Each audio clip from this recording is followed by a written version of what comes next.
جیسے ایک شوگر ایک بیماری ہے، اسی طرح مینٹل ہیلتھ بھی ایک بیماری ہے جسے آپ سیریسلی لوگ نہیں لیتے۔ مینٹل ہیلتھ جب انسان کی ایموشنل ویل بینگ خراب ہونے لگتی ہے یا اس کو سائیکولوجیکل کوئی پرابلم شروع ہو جاتے ہیں تو اس سے کہتے ہیں کہ it's a bad mental health, ٹھیک ہے؟ تو مینٹل ہیلتھ انسان کی ایموشنل یا سائیکولوجیکل ویل بینگ کا نام ہے۔ وجہ بہت ساری وجوہات ہو سکتی ہیں،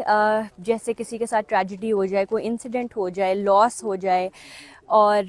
کبھی کبھی ایسا بھی ہوتا ہے کہ کسی کے ساتھ کوئی ایسا ٹراما یا کوئی ایسا انسیڈنٹ جڑا نہیں ہوتا، بٹ اسٹل ان کے جو کیمیکلز برین میں جو کیمیکلز ہوتے ہیں، جیسے آکسیٹوسن ہو گیا، سیروٹونن ہو گیا، ڈوپامین ہو گیا، یہ کیمیکلز ہوتے ہیں، جب یہ ڈسرپٹ ہو جاتے ہیں، جب ہمارے برین میں ان کا زیادہ یا کم ہو جاتے ہیں تو تب بھی ہماری جو مینٹل ہیلتھ ہے وہ خراب ہو سکتی ہے۔ علامات اس کی ہوتی ہیں، کچھ لوگ زیادہ سونا شروع کر دیتے ہیں یا بالکل کسی کی نیند ختم ہو جاتی ہے تاکہ وہ اپنے آپ کو ڈسٹریکٹ کرنے کے لیے دے جسٹ فیل لائک کہ ہم زیادہ سوئیں، اور کچھ لوگ بہت زیادہ کھانا شروع کر دیتے ہیں یا بالکل ویٹ لاس ہو جاتا ہے یا بہت زیادہ ویٹ گین ہو جاتا ہے، لائک 5% جو ہے آپ کا ویٹ جو ہے آپ کے نارمل ویٹ سے ڈفرینس آتا ہے۔ اس کے علاوہ سیڈنس،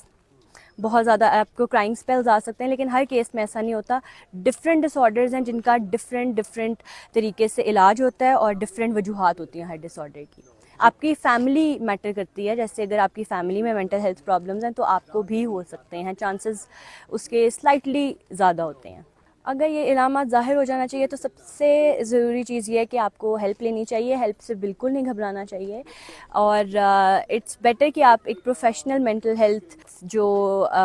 تھراپسٹ ہے اس کو آپ ریچ آؤٹ کریں اور ان سے ہیلپ مانگیں، کیونکہ اٹس بیٹر کہ آپ ایک اسٹرینجر سے اپنی چیزیں شیئر کر رہے ہیں بجائے سے کہ آپ فیملی ممبر سے، کیونکہ فیملی ممبر سے اگر آپ بات کرتے ہیں تو آپ کو کہیں نہ کہیں یہ ڈر ہوتا ہے کہ ہماری کوئی بات نہ لیک ہو جائے، یا you don't feel like sharing بہت زیادہ اسٹف نا ان کے ساتھ۔ تو ہم جو اپنی ڈیلی روٹین ہے اس میں بھی اگر بہتری لے آئیں تو بہت فرق پڑ سکتا ہے مینٹل ہیلتھ پہ، ہماری emotional well being, psychological well being بہتر ہو سکتی ہے۔ لوگوں میں موٹیویشن نہیں ہوتی کہ ہم کچھ کریں، لیکن اپنے آپ کو زبردستی کانشیسلی آپ نے ایفرٹ کرنی ہے۔ فزیکل ایکٹیویٹی بہت ضروری ہے، کھانا پینا اچھا رکھیں، وقت پہ سوئیں، وقت پہ اٹھیں، سوشل لائف بہتر ہونی چاہیے، آپ کا ایسا اچھا سپورٹ گروپ ہونا چاہیے، اچھے فرینڈز ہونے چاہیے، یا کوئی نہ کوئی ایسا ضرور ہونا چاہیے جس پہ یو کین ٹرسٹ۔ اور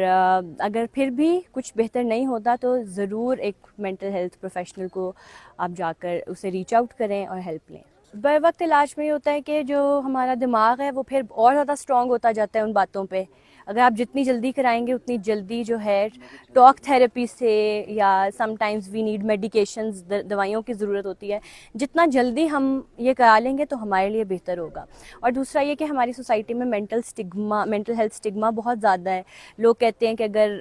یہ تو پاگل ہے، یا قرآن پڑھو، نمازیں پڑھو، ریلیجن سے دوری کی وجہ ہے، لیکن جیسے ایک شوگر ایک بیماری ہے، اسی طرح مینٹل ہیلتھ بھی ایک بیماری ہے جسے آپ سیریسلی لوگ نہیں لیتے، کیونکہ وہ فزیکلی وہ کہتے ہیں کہ ہم تو ٹھیک ہیں، لیکن جب تک ہم مینٹلی ٹھیک نہیں ہوں گے تب تک ہم فزیکلی بھی ٹھیک نہیں ہو سکتے۔